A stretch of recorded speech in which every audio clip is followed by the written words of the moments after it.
Bismillahirrahmanirrahim. Assalamualaikum warahmatullahi wabarakatuh. Masih bersama kami Tani Sekawan. Pada sore hari ini kami akan memberikan gambaran kepada rekan-rekan tani sekawan semua yang mau memulai usaha atau budidaya tanaman timun. Ini tanaman timun kita yang sudah selesai fase pemanenan. Ini udah memang bener-bener nggak sanggup untuk berbuah lagi ya rekan-rekan. Memang udah waktunya bongkar. Hanya saja kita memang nggak ada waktu ya, karena kita masih ngurus lahan yang kita tanami cabai di ujung sebelah sana. Nah, jadi tanaman timun kita ini kita mulai tanam kemarin setelah Hari Raya Idul Fitri. Kemudian memulai panen ini setelah Hari Raya Idul Adha. Nah, ketika pas mulai panen, alhamdulillah harga itu juga masih bagus. Ketika itu 1 kilonya dapat harga 8.000. Ya alhamdulillah. Jadi tanaman apapun itu rekan-rekan, ketika kita mengusahakan dengan benar-benar dengan sungguh-sungguh pasti akan ada hasilnya. Kemudian jadi pertanyaan, berapa hasilnya? Kemudian apakah hasilnya memuaskan? Apakah hanya sekedar balik modal atau bahkan sampai rugi? Nah, hal ini sangat berkaitan erat dengan mode atau mungkin jenis tanaman yang rekan tanam, yaitu menguasai pasaran atau apa namanya ya. Kalau timun ini, apakah timun ini laku di pasaran atau enggak. Yang kedua memang harga pasaran. Jadi sebanyak apapun rekan-rekan dalam memanen, ketika harganya jatuh ya nggak ada duitnya sama sekali. Nah, sore hari ini kita akan memberikan gambaran kepada rekan ya, budidaya timun atau mungkin menanam timun di sini. Jadi ketika rekan mau menanam ini udah ada gambaran. Tapi satu yang perlu rekan-rekan ingat, ini bukan gambaran mutlak 100%, tidak. Ini hanya gambaran bisa berkurang, bisa bertambah. Jadi sebelum saya menjelaskan berapa hasil dan modalnya, kami perlu informasikan dulu kepada rekan, memang tanaman timun kita ini tanaman timun yang ditanam di lahan bekas. Jadi bukan kita bongkar. Jadi dulu ini adalah tanaman pare yang kita bunuh paksa karena memang harga pare ketika itu memang sangat anjlok sekali. Jadi kita bongkar, kita ubah, awal mungkin kita tanam lagi tanaman timun. Untuk pengolahan lahan juga kita nggak bongkar 100%, kita hanya buka, kemudian kita cangkul tanahnya, kemudian kita beri pupuk. Hanya sekedar itu. Kalau hal-hal yang lain, kalau hal-halnya nggak ada yang terlalu istimewa ya, karena menurut kita lahan yang kita tanamin ini memang walaupun dia nggak baru juga masih belum terpakai lama. Jadi ya kita hanya sekedar itu. Nah, jadi tanaman timun yang kita budidayakan ini, timun yang kita budidayakan adalah timun jenis nuken ya. Jadi karena memang timun itu jenisnya banyak, jadi kalau kita asal-asalan, kita tidak memahami pasar, maka panen rekan-rekan itu tidak akan diterima. Jadi rekomendasi dari kami, pilihlah timun yang sering banyak dicari di pasaran ya. Kalau kita ini timun nuken ini ya rame lah di pasar. Dalam arti rame itu ketika kita jual itu ya nggak susah-susah amat gitu loh, masih mau menerima. Tapi kalau timun yang berwarna putih itu memang sangat susah sekali ya, karena memang itu jarang peminatnya. Untuk populasi sendiri, kita ini menanam kurang lebih sekitar 800 batang satu kampel ya. Ini kurang lebih ada sekitar 6 gulut, 6 gulut ya, 800 batang. Nah, kemudian berapa sebenarnya jumlah dari modal untuk menanam timun dengan jumlah populasi 600 batang, kemudian berapa hasilnya ketika kita tanam timun dengan populasi 800 batang itu sendiri ya. Untuk pengolahan lahan kita memang sederhana. Jadi untuk untuk pengolahannya kita tidak terlalu berat ya. Jadi untuk pengolahan lahan, karena ini lahan bekas, kita perjelas dulu biar enak kita nulisnya. Jadi lahan kita ini adalah lahan bekas, tapi enggak terlalu lama, bukan barang yang lama ya. Jadi kita hanya menggunakan ini. Yang pertama kita kemarin memang benar-benar udah tak siapin ya. Jadi bibit kemarin kita habis satu kampel itu harga 6 ribuan ya, 60 ribuan maaf. Ini dengan jumlah bibit kurang lebih sekitar ada 800 batangan. Kemudian untuk pengolahan lahan kita juga nggak terlalu istimewa amat ya, karena kita memang ketika itu modal nggak terlalu bagus juga. Jadi kita hanya menggunakan kotoran kambing 10 sak itu 10 ribuan, jadi habisnya itu ada sekitar 100 ribu. Kemudian dari pupuk hitam atau Vertipos ini kita gunakan 180 ribu. Nah ini adalah modal dari modal yang kita keluarkan untuk pengolahan lahan. Kemudian ini modal yang kita keluarkan untuk pembelian bibit dengan jumlah populasi kurang lebih ada 800-an batang atau satu kampel ya. Kemudian selama fase pemanenan ini kita total ini kita sudah dapat sekitar 1,6 ton atau mungkin 1.600 kilo ya, dengan durasi atau mungkin durasi panen dalam artian jumlah panennya kita sampai 28 kali.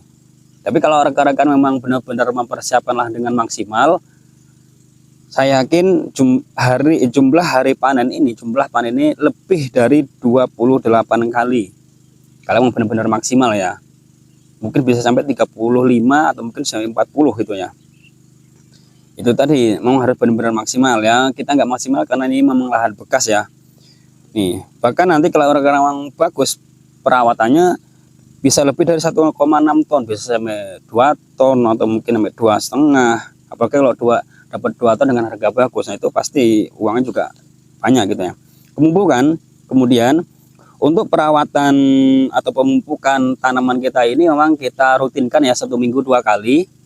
Jadi 1 minggu 2 kali ini, setiap 1 kali pemupukan kita habis kurang lebih sekitar 50 ribu.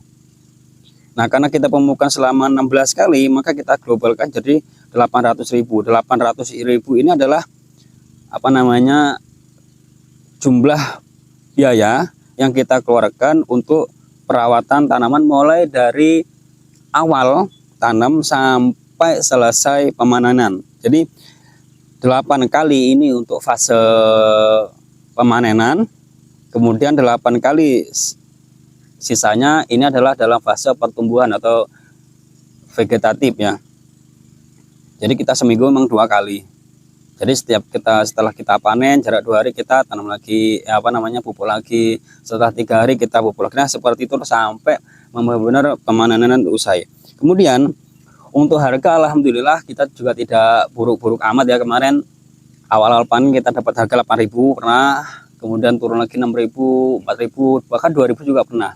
Tapi memang 4.000, 6.000 itu lumayan lah sering, 4.000-nya sering. Jadi 8.000 juga sering juga ya. Jadi kita ambil rata-rata gitu aja, rata-rata per kilonya itu kita dapat 4.000. Itu kita ambil tengah-tengahnya ya, antara 2.000, 4.000, 6.000, 8.000. Kita ambil tengah-tengah aja 4.000. Nah, karena kita dapatnya sekitar 1.600 kilo atau mungkin 1,6 ton, berarti 1.600 kilo ini kita kalikan dengan harga per kilo. Kita dapatnya 6.400.000 rupiah. Nah ini masih kotor ya, dari angka 6.400.000 ini masih kotor. Kemudian untuk jumlah modal yang kita keluarkan itu bibit 60.000, yang atas ini tadi ya 60.000. Kemudian ada Vertipos itu 180. Ini Vertipos 180. Ini adalah pemupukan untuk pengolahan lahan. Kemudian kita kurangi lagi di pupuk kandang, ini kotoran kambing ya, ada 100.000 ini. Nah jadi dari jumlah hasil kotor pemanenan timun, kita ambil harga bibit, kita ambil Vertipos, kita ambil pupuk kandang, Total sisanya 6.060.000. Ini belum kita kurangi dengan biaya perawatan dari kecil sampai panen selesai. Jadi 6.060.000 kalau kita kurangi 800.000 yang ini, maka hasil akhirnya 5.260.000 rupiah. Jadi gambaran rekan-rekan, kalau rekan-rekan menanam kurang lebih 800 atau satu kampel, ini yang rekan-rekan bisa dapat 5.260.000 rupiah. Nah, ini bisa jadi rekan-rekan dapat hasil lebih banyak, bisa jadi juga rekan-rekan bisa dapat hasil lebih sedikit lagi. Yaitu tadi permasalahannya harga di pasaran, nah kemudian dari perawatan itu sendiri. Kemudian kita bisa dapat harga bagus, jadi kita itu apa namanya ya, kita jual hasil panen kita tuh langsung ke konsumen, bukan ke pengepul ya. Ya pengepul pernah, konsumen juga pernah. Jadi kita buangnya itu ke warung-warung makan, kemudian ya pecel lele ataupun ya semisal itulah. Jadi ya otomatis mau nggak mau kita juga dapat harga yang bagus itu kan. Karena kalau kita hanya mengandalkan pengepul, itu pasti, dan kami yakin juga kita tidak akan dapat sampai 5 juta lebih dari 800 batang timun. Kalau hidup mungkin cuma sekitar 700-an atau 650-an lah ya gitu. Nah, jadi rekan-rekan kami beri masukan ketika rekan-rekan pemanenan itu, jangan rekan-rekan mengandalkan pengepul. Ya boleh kalau memang pengepulnya memang bisa kita percaya, tapi kalau kita ingin mendapatkan hasil yang lebih banyak, ya kita harus cari juga konsumen supaya kita juga dapat harga yang bagus. Itu apa namanya, modal serta hasil dari bertani timun varietas Mugen. Tapi kalau masalah jenis ya terserah rekan-rekan lah, apapun itu jenisnya, yang penting rekan-rekan harus memahami dulu timun ini laku nggak di pasaran. Karena itu tadi, ada timun yang memang tidak laku atau mungkin susah dalam penjualan, ada juga timun yang memang dicari oleh konsumen. Kalau rekan-rekan yang rekan-rekan tanam itu sesuai dengan apa yang dengan konsumen, pasti apa yang rekan panen itu nggak susah menjualnya. Karena permasalahan seorang petani itu selain hasilnya adalah menjual dari hasil panen itu sendiri. Nah, tadi kan cuma sekitar ini ya, sekitar 5 ini rekan-rekan, nih 5.260.000 ini hasilnya ya. Jadi kalau rekan memang maksimal itu tadi, pengolahan lahan maksimal, perawatan maksimal, otomatis rekan-rekan nanti juga bisa mendapatkan lebih dari kita. Tapi kalau rekan-rekan nggak memahami pasar, dalam artian sembarang menanam timun, ya apa yang rekan-rekan inginkan itu tidak sesuai dengan harapan. Apa yang rekan dapat itu tidak sesuai dengan harapan. Bisa jadi malah rekan capek sendiri, ya ujung-ujungnya zong. Nah itu tadi ya. Ya itu tadi masalahnya. Jadi ini adalah gambaran bagi rekan-rekan ketika rekan-rekan mau memulai menanam timun. Jadi kalau rekan-rekan mau menanam timun, benar rekan-rekan melihat video ini. Kemudian ketika ada pertanyaan, ketika ada hama-hama gimana? Berarti kan hasil yang didapat berkurang, ya tinggal ngitung aja. Jadi hasil dari 5.200.000 ini, kalau emang dibutuhkan untuk menyemprot hama atau mungkin hal-hal yang lain atau pembelian mulsa, ya udah tinggal dikurangi modal-modal selanjutnya. Intinya kita sudah memberikan gambaran kepada rekan-rekan berapa sih modal ketika rekan-rekan mau menanam timun dengan populasi kurang lebih 800 batang, dan hasilnya berapa sih ketika rekan-rekan menanam timun dengan populasi 800 batang juga. Tuh rekan-rekan, selalu dukung channel kami biar supaya bisa berbagi pengalaman. Kalau rekan-rekan ada pertanyaan yang rekan-rekan mau tanyakan, silakan komen di channel kami, atau mungkin rekan memberi masukan, silakan juga komen di channel kami. Kalau ada koreksi atau Kalau rekan-rekan mau mengoreksi apa yang saya sampaikan itu salah, dipersilahkan komen di channel kami, karena kita juga masih petani proses. Semoga nanti juga benar-benar menjadi petani yang pro seperti para senior-senior kami. Selalu dukung channel kami, jangan lupa komen, like, and subscribe. Wabillahi taufiq wal hidayah. Wassalamualaikum warahmatullahi wabarakatuh.